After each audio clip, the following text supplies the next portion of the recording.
bata lang. Oh, sobrang cute. Ako Parang kasi sa Filipino.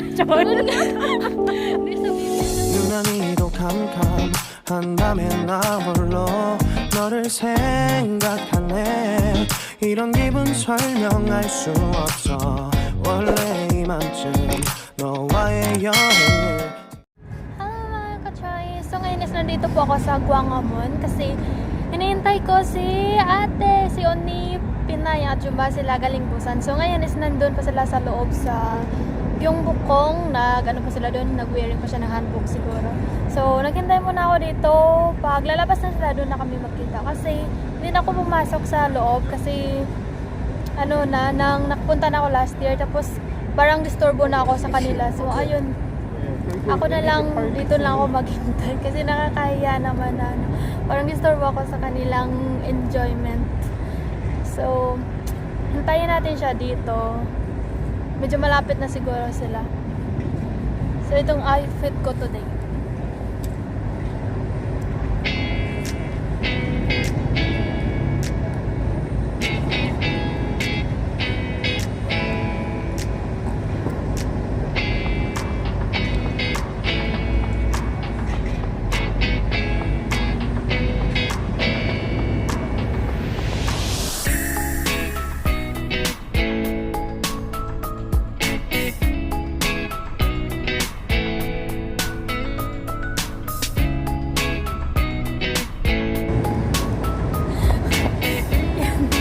Nakakita ko muna dito yung Guangamon, yung paligid ng Guangamon kasi bago siyang renovate. So, sobrang ganda niya.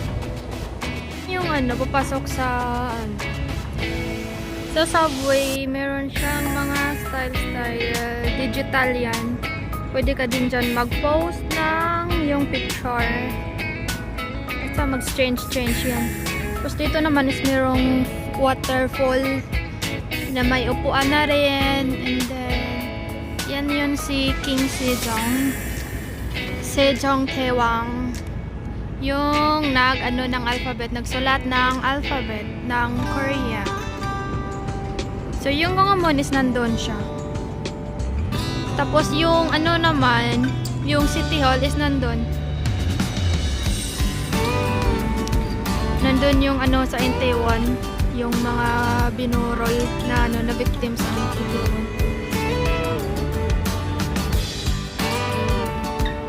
Renovate pa, continue pa ng renovation yung ano, yung Guangamon. So nagtanim sila ngayon ng tawaging kahoy.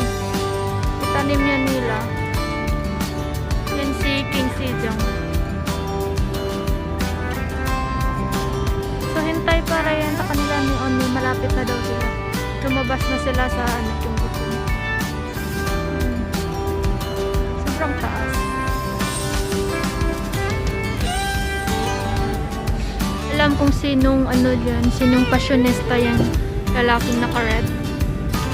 Basta merong mga cameraman and then yung mga tao nagtitinginan. Hindi ko alam kung sino yan. Parang TikTok yata. TikTokers yata. Dito tayo sa malapit kay Sejong Tewang. King Sejong ang sumulat ng alphabet ng Korea. Ayun. Tapos dito banda is mga kahoy. Before summer, meron dang water dito. Pwede ka dyan uupo tapos iyan yung paa mo sa water. Tapos, ayun yung Guangamon. Ay yung bukong.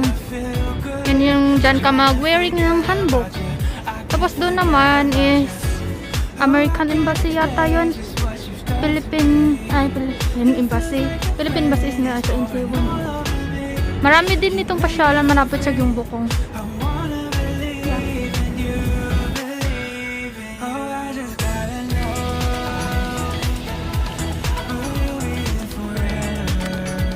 Ka-try is malapit na daw sila ni Oni, Pinay at Juma at saka yung asawa niya. Nahiya ako, hindi ko alam. Oh my god.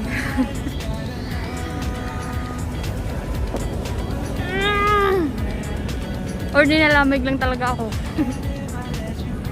Sayo. sige. Hello, nakasama ko na si Oni. Oo, na sobrang nahiya ako ata. Ay, bakit naman? Nahiya ako. Pagka mahiya. Nilakad ko lang yung bahay namin 20 minutes. Galing, malapit kami Seoul Station. Ay, di ba yan, ano na tayo? Parang sabay-sabay na pa tayo pumunta doon. Ay, kaso magkaano ka Pwede pala? rin, pwede rin. Magsasaboy kami. Doon. Okay. Yung saboy na namin dito, isa yung bukbong saboy. Ah, doon kayo sasakay? Oo. Ah. Kasi nandun din yung namin eh. Nandun yung Mga gamit? Oo. So ngayon, tanungin kasi kung ano yung first reaction sa akin. Tapos na kami inom ng coffee. So, I'm very thankful. Anong reaction mo ni sa akin? Nakakatuwa siya kasi very shy siya. Mahihain siya. Akala ko ako yung mahihain, pero mas mahihain pala siya. And sa video, akala mo malaki yung mukha niya. Pero maliit pala yung mukha niya in person. Pero bilog talaga. Full moon din, pero maliit na full moon.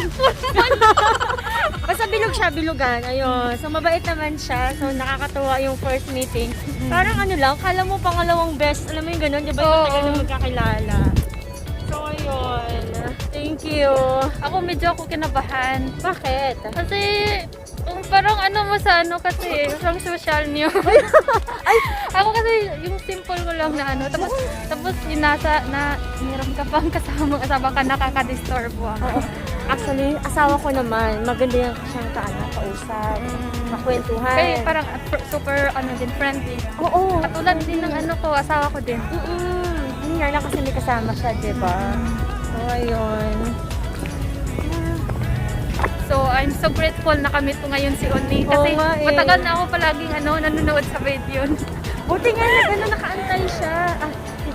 Oh my God. Buti nga nakaantay ka. Oo, okay lang. Kasi free time ko naman ngayon.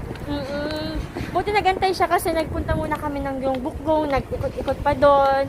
Ayun, matagal din yung pinagantay mo. Ilang oras? 1 hour ba? Hindi naman abot. Hindi naman abot. Ayun, medyo malamig na ngayon. Oo, malamig na kasi. Anong oras ba ngayon? Mag-4? Oo, para. Kita eh. Di ba kita? Oo nga, 3:20 PM na. 3:20 na pala.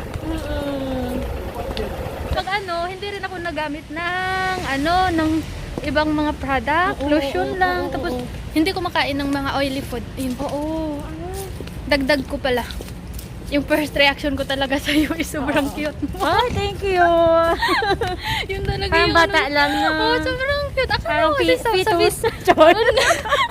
Hindi sa video kasi, iba talaga. Kaya hindi ka makajudge sa lang, pag hindi mo nakita sa personal, di ba? Oo, diba? Kasi parang malaki ka, tapos parang mataba, parang ganon. Pero hindi pala, ganon. Oo, diba? Same din sa akin. Char. Ang cute. Oo. Na maganda. Thank you. Walang bula, hindi ako mahilig ang bula. Sa totoo. Oo, salamat. Pero talagang madami sa'yo, mataba talaga ako. Yun din ako, yung tingnan yung mukha ko. Oo. Taba. Ang taba. Pero hindi naman sa totoo, hindi naman. Oo, pero sa personal, hindi. Kaya next time, pag magbablog, ay, sige mamaya na lang. Nagbablog tayo, no? Nagchichismis na ako. Sige. So, ayun yung guys.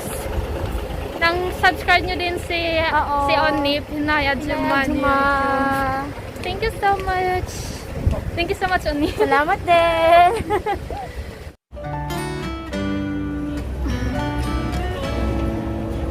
Lalabas na kami.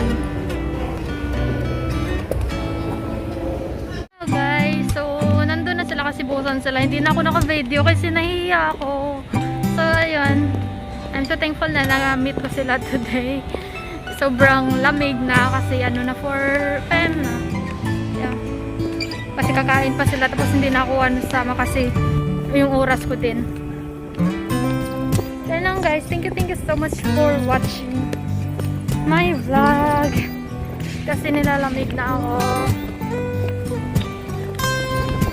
Yung suot ko kasi asan mo lang. Hindi ako na winter clothes. Pang-autumn pa talaga yung ko. Yung iba kasi dito is nag-winter clothes na sila kasi malamig na nga. So yan lang guys. Thank you so much.